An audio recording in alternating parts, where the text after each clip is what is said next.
people. Yeah, so starting with music supervision in the beginning, so you haven't heard of a job, you haven't heard of that job. What did you thought this job would be before ending up to be something completely different? Not really completely different, but maybe a lot more obligations than you would think. Would have ever expected. Yeah, would have expected. Yeah, what you're leading to is interesting because I think a lot of people assume that being a music supervisor is sitting around, smoking a joint, playing some music and saying, you need that one, you need that one, you need that one, and then off it goes. That's almost never the job. The job is ultimately you're a music storyteller. That means that you are working with the filmmakers who are creating this project to understand what they are looking to express, and then you're giving them options and how music can contribute to that.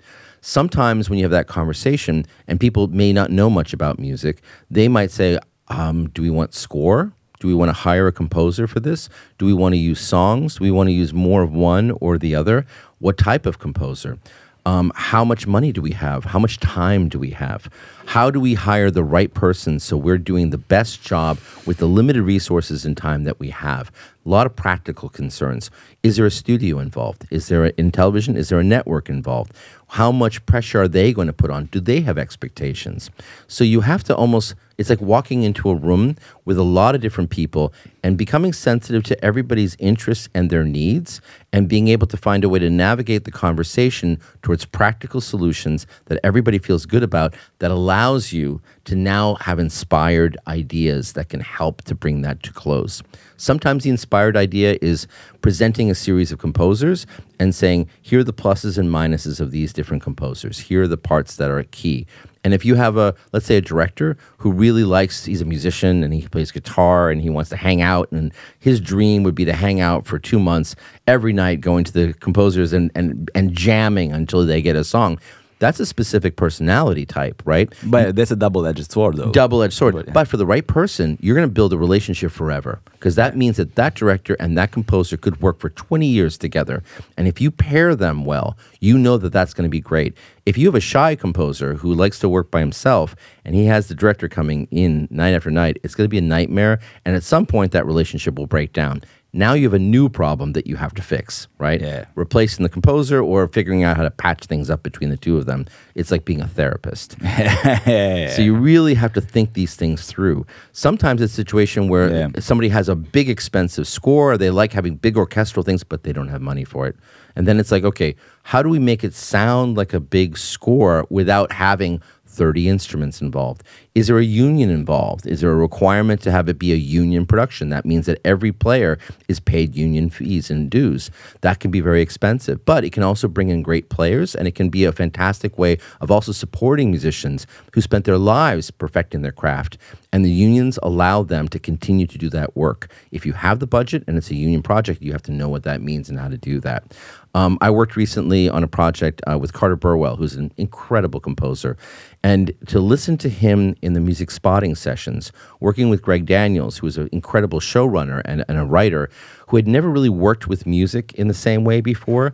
So letting the two of them figure out how to communicate where music should be and why, and how we were playing with the tone of comedy in a sort of military, it was called Space Force, and it had sort of a military culture. But it was very interesting in learning from Carter and how he would express where music could be and what it should do. So I learn a lot from these masters of the craft, and I take what I can from that and hopefully help to guide the next conversation, because the next composer may not have that confidence, and they may be in a situation where they don't know where the music should be, and there was no temp, meaning that there's no music to give you a roadmap. I think, very good at having a blank slate in front of me and being able to know, here's where the music can help to inform. Here's where it's subtle. Here's where it needs to pound and hit you hard. So it's kind of being able to figure out what role is all of that.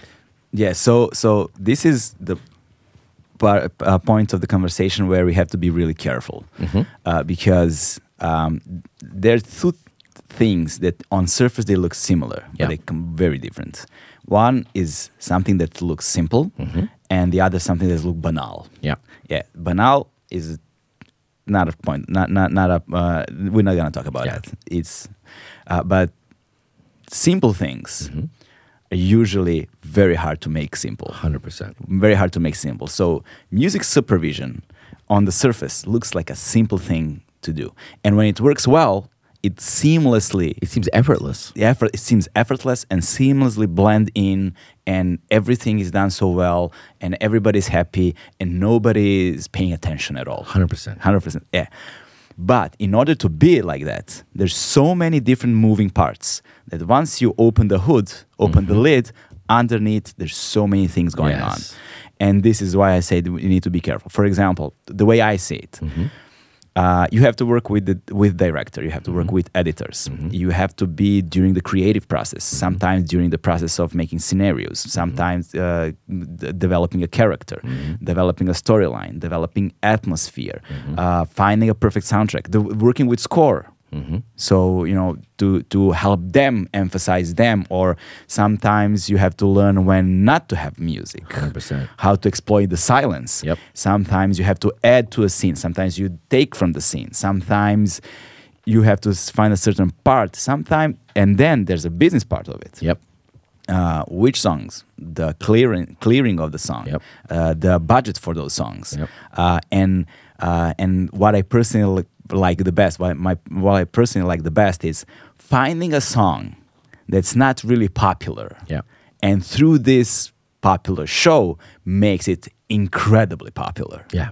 So you kind of, so the band have you to be thankful for their career path now all of a sudden happening, and like spending 10, 15 years without having this break, and all of a sudden they have it because of this moment in this particular TV show. Yeah, the serendipity of that. Yeah, serendipity of those moments. So there's like so many different things going on simultaneously, and you have to navigate them on the go many times. And it's live and it's liquid. It's happening at every moment. Yeah. So let's try to, you know, to dive into this. So you started working as a music supervision. You told us with the documentary, and when you seen the film that when did well at Sundance. But the interesting thing is, so you were trying to dive into these obscure Ukrainian folk songs, and I forgot what else you mentioned, but what year was that? The year was 1999. 1999. So the internet is not the internet of today at all. No. So what the process looks like? What the process looks like of finding those songs and clearing those songs at the time? I think it's a good question. I think for Velvet Hammer, for the Welcome Sinners film, I didn't really have the luxury of replacing songs. I think I replaced a few, but it was really only because it turned out a song was a cover and it was a major, you know, a studio would own it or something like that happened. And I would find other music from the same artist. So it was detective work, but it would be me going to, let's say, a record label and saying, we'd like to license this. And they say, okay, realize the publishing is owned by Warner Brothers or whatever the big company was. And we didn't have any money. So it was like not going to happen. However, we own 100% of this song. It's both of us. So I was like, okay, that's a good option. So I'd have maybe 3 or 4 options, present that to the girls and see if they would be up for dancing to those. And they would hopefully make a selection. As we got into the internet time period and the whole business changed and things moved to digital platforms, some of it became a lot easier because now, you know, more people knew about licensing. So I could reach out to a company in Turkey, and a lot of times it would be a situation where they wouldn't be able to read my email and they would just ignore it. You know, now I'm able to translate those emails slowly but surely into the original language and send that out and explain what I do and hopefully get some sort of a contact. And maybe they would find someone who speaks English in the office and they would write back a broken English response. And I would be like, okay, this is what this is. And you slowly but surely build the trust that you can build that thing through. Over the course of the last 20 years, what's grown in extraordinary ways is the licensing community. That means there are third-party licensing companies that will represent those record labels. Let's say it's a Turkish, you know, record label, and the publishers. Let's say it's the maybe it's a national publishing company, and they'll go to them and they'll say, we would like to have a selection of music from Turkey from this time period, and we want to be able to pre-clear it, meaning that we know who owns the master, we know who owns the publishing, and we can get permission to represent that for licensing, knowing that we can then push it through in the paperwork. That means I now have an in-between company.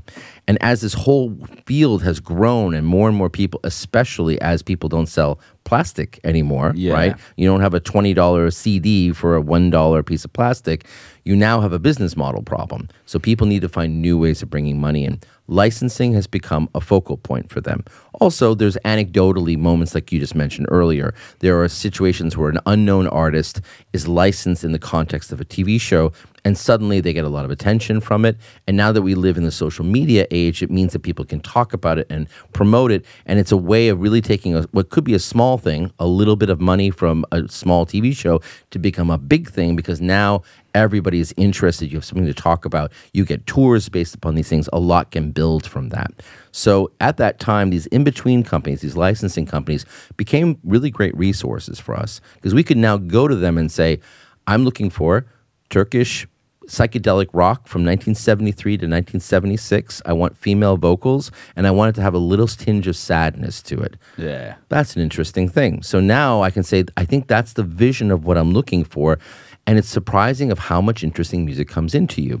The assumption is that they've done their vetting. They've already checked that they can license these things. They're not sending us stuff that they can't, or they don't own, or they know that a big company may own the other side of it, and they may not be as open to licensing it, or they don't have the infrastructure, or they don't have the record keeping. A lot of times big companies will swallow another company or an old label, but they won't keep track of it. They won't be like, I don't know who owns this, and then you reach out and they say, oh, you know, Davor has the information, but he's on vacation. He'll be back at the end of August. And you're like, no, this is next week. Yeah. Like, this is next week. So you know that you can't make that happen. So that's a change, I think, in many ways. And it allows us, in a lot of ways, to utilize these resources for music discovery in a really fun and exciting way. Yeah.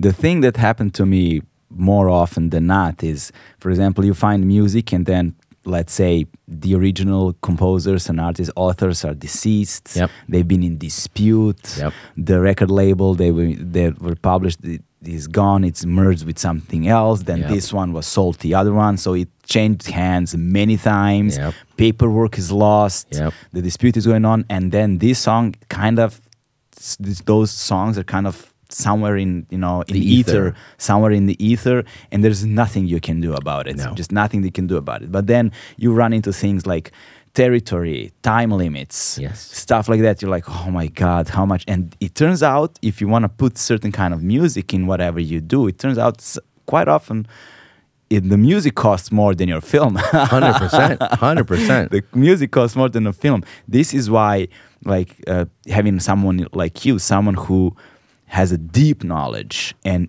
deep interests, like curiosity about music, and spend entirety of his life digging and finding music all around the world. So has this nuanced sensibility and ability to find a particular song for a certain, I don't know, series or film or whatever, which would play the part as, I don't know, some other mainstream song they wanted, but it's going to be a fraction of money. Yes. It's going to be a fraction of money. And there's an opportunity that song is going to go mainstream after it. For example, I have an example. I don't know if you were involved in it or not. It's in Walking Dead. Okay. The Clutch. The Clutch. The Clutch. Band The Clutch. Yes. It totally rings a bell. There's a scene with the main... I forgot. Third season or something like that? Something like that. Something like first 2-3 seasons. First 2 or 3. I exactly forgot the season, forgot the episode, I forgot the context 100% of it. Know exactly what you're talking about. Forgot the context. But there's a song, I forgot the name. Oh, I forgot. Lantern something? Just wait a second. I think you're right, actually. That's weird. It's all coming back to me. Yeah. But yeah, the band was The Clutch. Clutch, yeah. I don't think that came from me. I think that was pitched by one of the writers, if I remember correctly. The Regulator, yes. The Clutch, the Regulator. They Come With Me and Walk the Longest Mile. Yeah. That one. I heard that for the first time in Walking Dead. Now it's one of my, favorite songs. Favorite bands. Oh, wow. Yeah, just dived into their discography and went to their concerts, and it's just an amazing thing. Just an amazing experience. All of a sudden, you have this band in your life, which means so much to you. You discovered them by a song, The Regulator, which appeared in one episode in The Walking Dead. First 2-3 seasons, maybe. Which is, I love this part of the job, right? Yeah. Because it's like, I also think about actors, right? You see an actor for the first time. And what's wonderful about television is sometimes it's a small role and the actor is unknown. Yeah. As part of the benefit of it. And then slowly you really fall deeply in love with them. And you find that you want to now see them as much as possible. Yeah. Entire careers are born this way. With music, I have an opportunity at times to find something that, like for instance, I used a Croatian band at one point in Breaking Bad. And if somebody had asked me a question about this before, and they're like, how did this obscure instrumental surf guitar band from Croatia end up in the show? Which one? It was the band called the Bambi Molesters. Oh yeah, I know Bambi Molesters. Yeah, I know Bambi Molesters. So I thought at the beginning maybe it's 7 Dead Spells, but that would be too heavy. Bambi Molesters, yeah. And again, they're not like a big mainstream band by any means. They're a very unique surf rock band. But an old girlfriend of mine, Sonia Plesha, had sent me a CD with their stuff, and I loved it. I thought it was great. But it took 4 or 5 years, 6 years before that moment came. But when I was going through, I remember this vividly, I literally hit random play on my massive iTunes library, and it just landed on that song. And I was like, oh, wow. Oh, wow, this really fits. This really captures the energy. It's almost like sometimes it's like a suit. Like you walk into a store and you try a whole bunch of outfits on. You think, okay, I know roughly my size, and you try things out, and everything's a little bit off. It's too tight in the shoulders or it's too tight in the middle. Something feels off, and you put it on, you're like, oh my God, I was born to have this. This is like cut to my body shape. This is crazy. I'm a weird shaped person. How did this happen? That's what I look for sometimes with music. And you never know where it's going to come from. So it's like you have to have this precious collection of music that has to be curated. That's really key. Because if I put everything into my database, that random play is not useful anymore because I'm going to land on so many crappy things that are not really useful. But if I really select it carefully and I'm smart about how I search, I can find really wonderful things that are surprising. And that I don't know why they work, but I know that they do. I know that they may not work intellectually, but they work emotionally.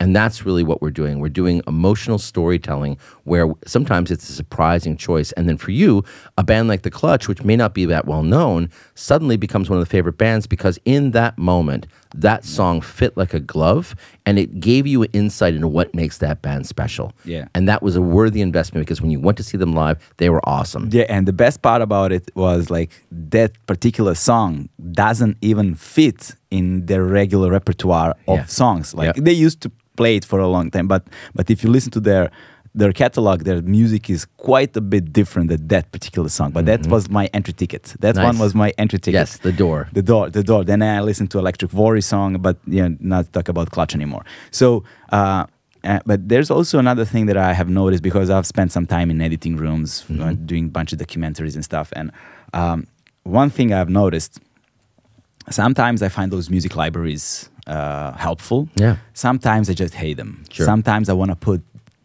music that I have pictured being inside.